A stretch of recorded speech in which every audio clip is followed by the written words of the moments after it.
Boa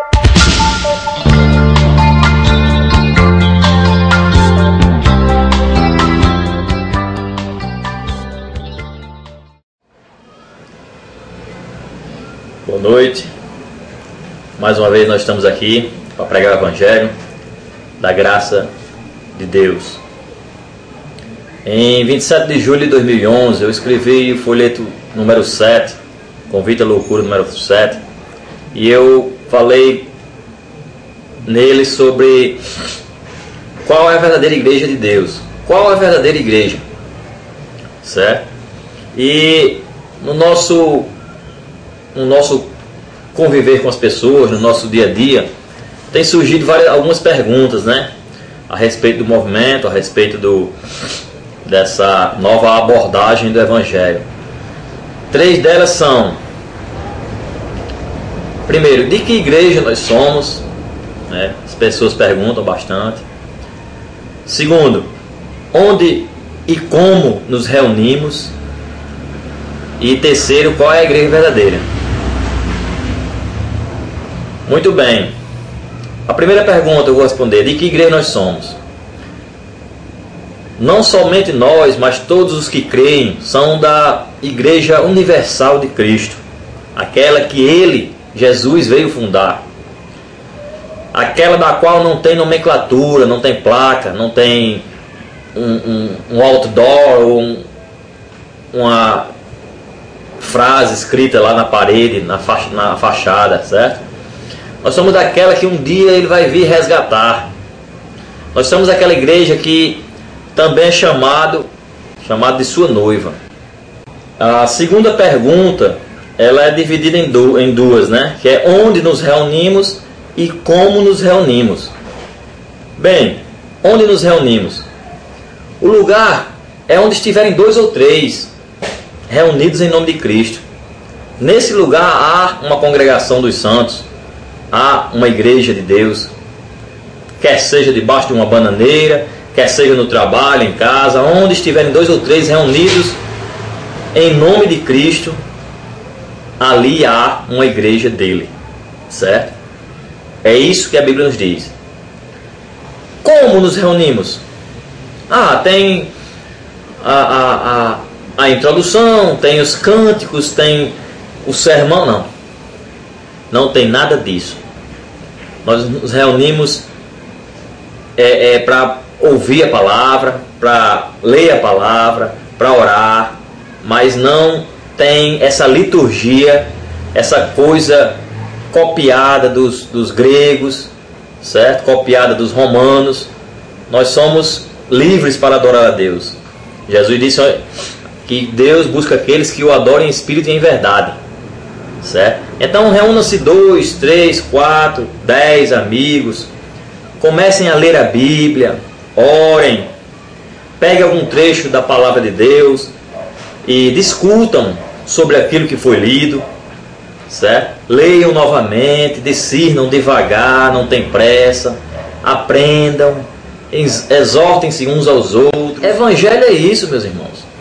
O resto é você viver no dia a dia. O resto é você praticar no dia a dia, amando o próximo, amando o semelhante e ensinando o Evangelho de Jesus. Ou vocês acham que para ter Evangelho é preciso dessas coisas, né? De ter templo, de ter placa, de ter sino, de ter cruz, de ter púlpito? Pelo amor de Deus, nós somos discípulos, irmãos, e não pagãos. A terceira pergunta: qual é a igreja verdadeira? A resposta, irmãos, é nenhuma. Nenhuma.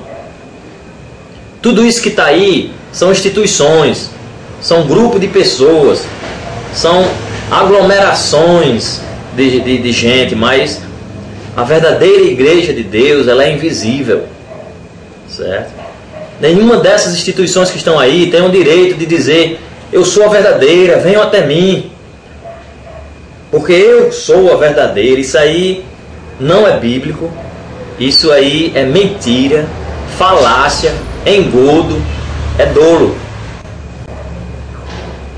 A verdadeira igreja de Deus é singular e não plural.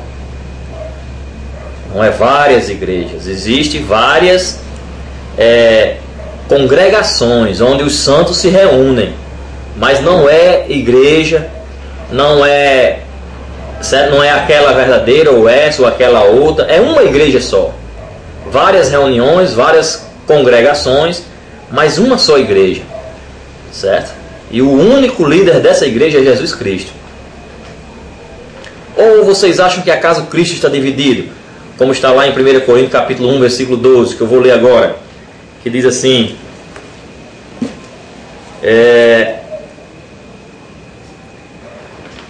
refiro-me ao fato de cada um de vós dizer: eu sou de Paulo, e eu sou de Apolo, e eu de Cefas, e eu de Cristo. Acaso Cristo está dividido? Foi Paulo crucificado em favor de vós, ou fostes porventura batizado em nome de Paulo?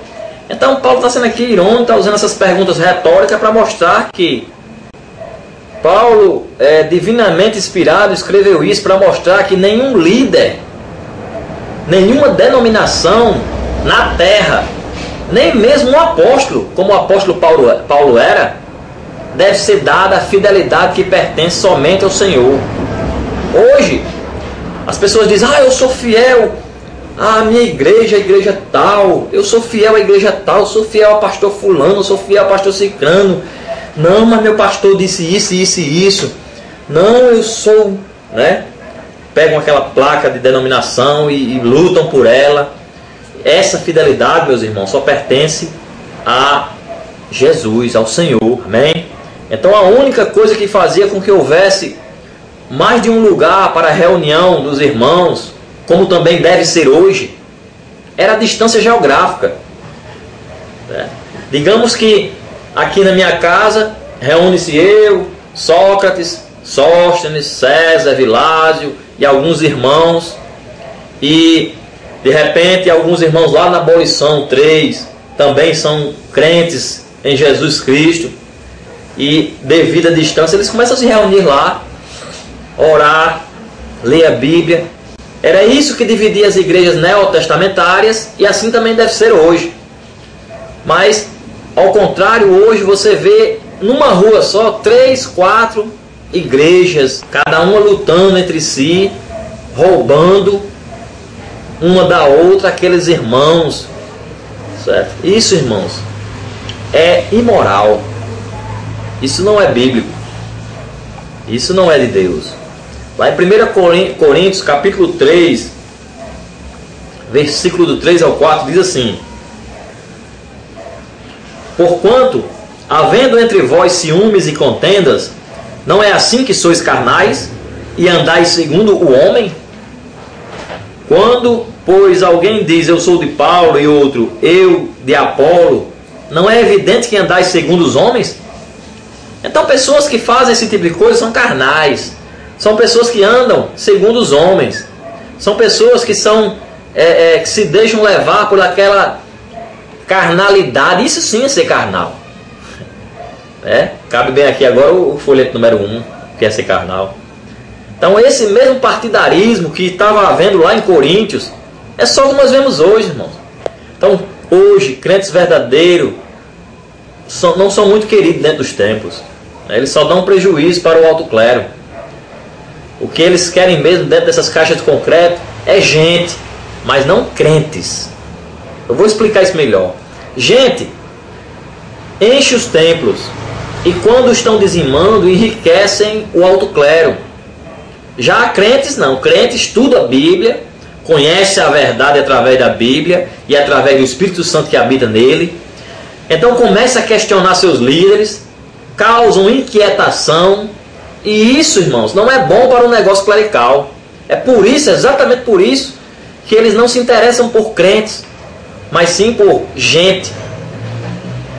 É por isso que o evangelismo que eles fazem é para atrair gente, para atrair massa, e não para atrair crente, porque o verdadeiro evangelismo que atrai crente é o evangelismo bíblico, aquele que pregamos, os evangelistas pregam a palavra de Deus.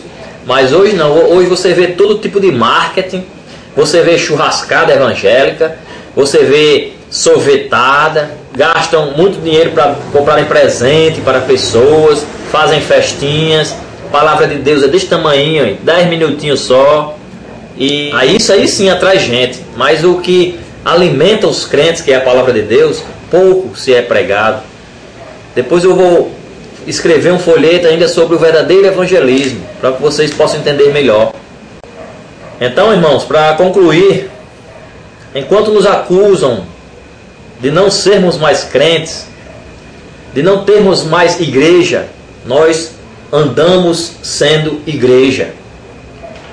Saiba você que todo crente é santuário do Deus vivente, pois Ele garantiu que andaria conosco e seria o nosso Deus. Isso está escrito lá em 2 Coríntios capítulo 6, versículo 16. Você, meu irmão, é igreja. Você não vai à igreja. Crente não vai à igreja. Crente é igreja.